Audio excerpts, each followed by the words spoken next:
Okay, so now in the last video, we added this ultrasonic sensor into port A on our robots. And you can kind of see through the robot, the green screen, because the robot's kind of the wrong color for this, but that's okay. So now what the heck is this thing and what does it do? What is ultrasonic noises? What is ultrasound? Let's take a look here.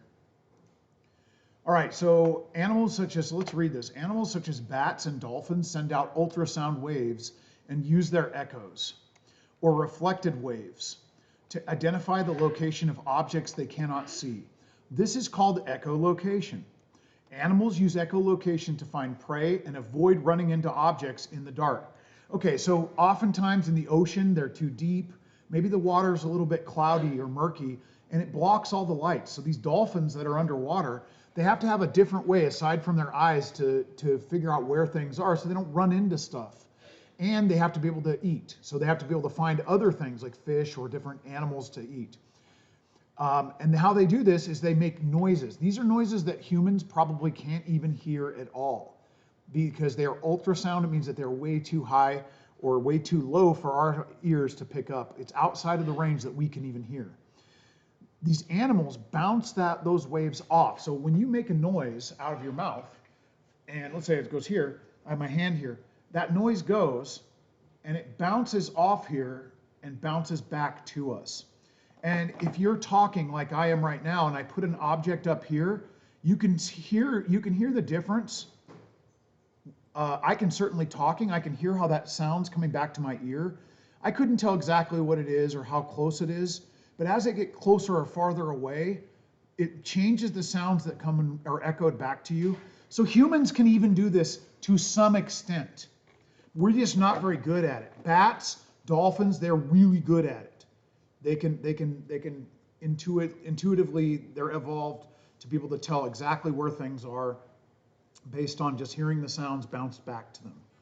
Now, one thing that's true is for our robots, we have the ultrasound sensor. And so these are basically a speaker and a microphone type of setup where one of them would make a noise and the other one detects how long it takes for the noise to go and bounce off something and then come back. If something's really far away, it's going to take a long time. If something's very close, it's going to take way less time because the sound travels there very quickly. It wouldn't take very long because it's not very far to go. And your robot can precisely count time to see how long it took. And it can do math, and from that math, it can figure out how far it is away from an object. So that's our ultrasound sensor. Let's get some data. Let's see what this data looks like from the ultrasound sensor. So I've plugged in this cord, and it's going to give me live data if it's connected. And for this one, we're going to actually start by using the solution from our maze, the S maze that we did together. So I'm going to go here and I'm going to first of all open up my code from that. And this is the solution that got us through the maze. We're not going to use all of it, but we might use some of it. Okay, and you can see I have got my robot connected because I'm getting data. Now look at here. When I didn't have this on here, this wasn't here, but now it is. And you can see.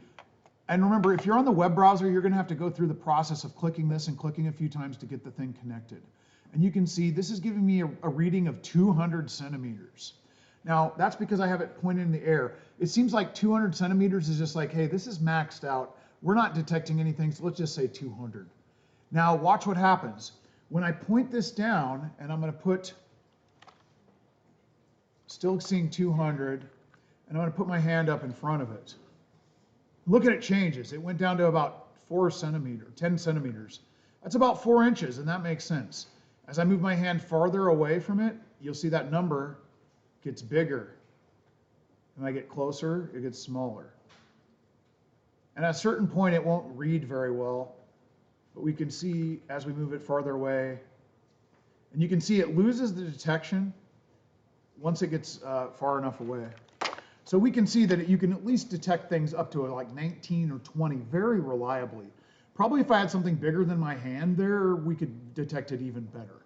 So now you know what this thing does. It just detects and tells this thing how far it is away from a wall or whatever this sensor happens to be pointed at. Okay, so let's take a look at the parts of the codes that we're still going to use for today, or we need to get rid of. So we can see here, we're going to save these. We don't really need to do anything with those. We're going to use the left turn today because remember, in our maze, what we're going to do, here's what's going to happen. Today, okay, so let's take a look. I want to show you guys what we're going to be doing today in our assignment. Here's what we're going to learn. What I'm going to do is I'm going to have you guys make some code, and we're going to set your robot down, and you're going to press the right button. And what I want to have happen is I want your robot to go all the way and not run into the wall, but stop before it hits the wall with the ultrasonic sensor. Then execute a left 90-degree turn, which we've already learned how to do that. And then go forward until it stops before it hits into this last wall. And then it's parked and we're done. So this would be a successful program. Now you might just think, hey, Woodchick, couldn't we just take this and measure how far we want it to go and tell it to go that far? Well, you could, but I'm going to make it a little bit more difficult for that. And what I'm going to do is I'm going to start you at a random spot, either here, here, here, here, or here. You don't know how far the robot needs to go because I'm going to be putting it on the ground. So if you try to just type in the exact distance like we did in the last part where we measured it as 42.6 centimeters, I want you to actually not do that. I want you to work on the ultrasonic. So that's why I'm making it a random starting position, okay? You're not going to know exactly where I'm going to set the robot every time. You will know which way it'll be facing and which way you need to turn, but you can't just type in the distance because I want you to learn how to use the ultrasonic sensor to stop before it hits the wall, okay? Not just kind of like, okay, this is how far it needs to go. Okay, cool. So, okay, so here we go. We're going to go ahead and delete this stuff. This is how oh, by the way, don't do anything yet. Go to File and Save As. We're going to make a new copy of this so we don't ruin our old program. Save As. And I'm going to call this one Ultrasonic Turn. Ultrasonic Turn. Ultrasonic Left Turn. Right? And that's what we're doing. We're going to do a left turn. Okay, now that that's saved and we're not going to ruin our old code, we have that backed up, so if we need it, we can get back to it. We're going to take this and drag it out of here and get rid of all that. So we have a blank program to start with. Now, I need to make the part of the program that makes the robot move forward to go forward until it detects that it's going to run into the wall, okay? So we want to make it go forward until it, and then stop when it's going to run into a wall, okay? So let's go ahead and go down to the very end where it says My Blocks and make a block. And I'm going to call this one Wall Stop. 10 centimeters. Wall Stop 10 centimeters. Okay, there it is. Done. Save. And now we have the blank, so we have to tell, what does that mean? When you call up Wall Stop 10 centimeters, what the heck do you want to happen? So I'll put that right here.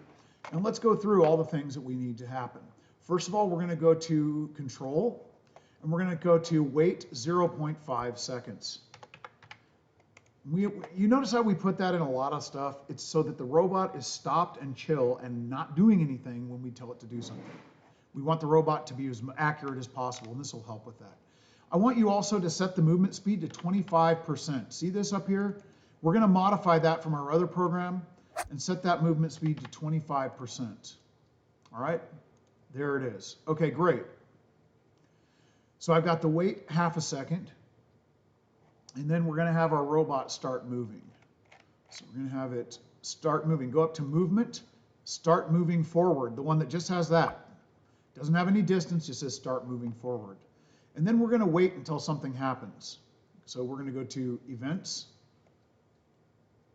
Control, and we're going to wait until something happens. And what are we waiting for? It's going to keep moving forward until that sensor, the ultrasonic sensor, that's plugged into port A detects a wall that's close. Okay, so go down here. We can see there's all these different sensors. There's the one we're looking for. We want this one right here. See it? And we're going to put that right in here. And let's read what it says. Start moving forward and wait until the ultrasonic sensor, that's this thing, plugged into port A. If you plugged it in somewhere else, you'd have to do this, but we didn't. It should be in port A. is closer than, and we want to change this to 10 and change it, not percent, 10 centimeters. It's about 4 inches, okay? And what's going to happen then?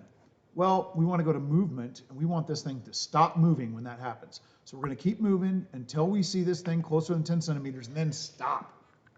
And then, you know what, like always, we're going to go to put in a wait. Wait half a second before anything else happens, okay? Okay, cool. First of all, before we do anything else, let's test this part. So we have to go ahead and we're going to go down here to My Blocks. And when the right button's pressed, so far nothing would happen. This program is literally saying do nothing.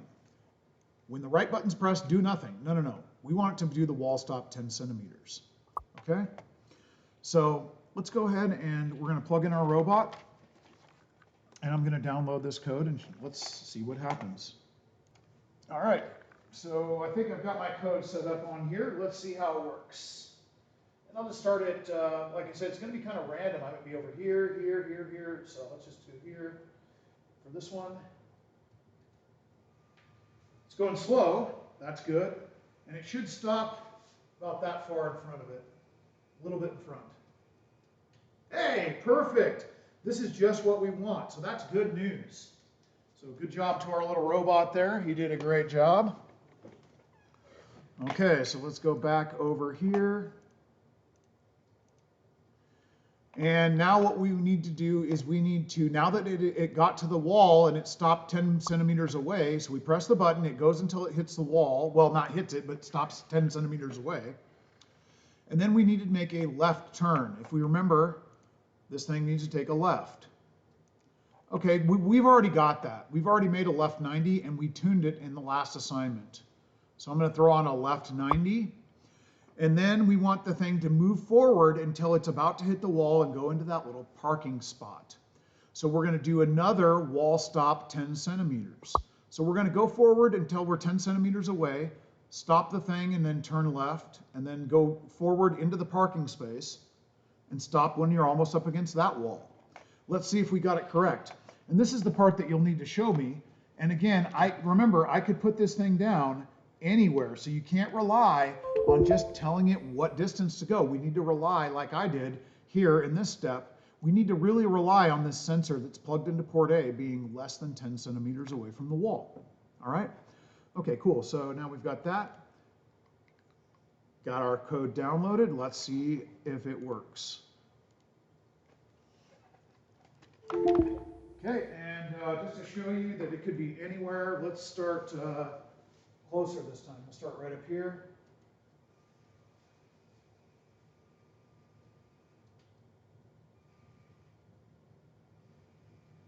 And now it's going to go to its parking spot.